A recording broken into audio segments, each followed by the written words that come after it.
हमारे social media star Mani Meraj कल show और कमेंट्री से जरूर जुड़ी दोपहर 2:30 से।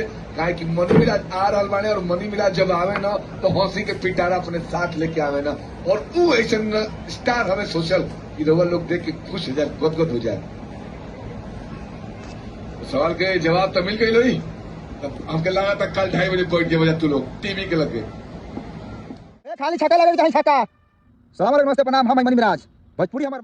जी हाँ, नमस्कार दोस्तों, आप सभी को बता दें कि बहुत ही बड़ी लेटेस्ट अपडेट आ रहा है कि मनी मिराज आईपीएल में कमेंट्री करने जा रहे हैं। आज दोपहर 2:30 जो आप लोग दिल्ली और एमआई के बीच मैच हो रहा है उसी में भोजपुरी में कमेंट्री करेंगे मनी मिराज। जो आप सभी को न्यूज़ कैसा लगा, जो आप सभी आईपीएल एंकर है वो अभी बताए हैं, बोल रहे हैं मनी मिराज कल दोपहर आ रहा है, दिल्ली और एमआई के बीच मैच हो रहा है उसी में। तो आज देखना नहीं भूलिएगा, दोपहर आज 2:30 मनी मिराज कमेंट्री करेंगे आईपीएल में जो दिल्ली और एमआई के बीच हो रहा है मैच उसी में। और मैच स्टार्ट है 3 बजे से और आप सभी को जाकर जुड़ जाइएगा। 2:30 मनी मिराज कमेंट्री करेंगे जो आप लोग टेबल देख रहे हैं।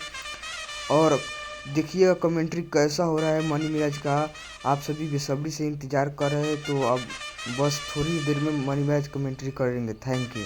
चैनल को सब्सक्राइब कीजिए।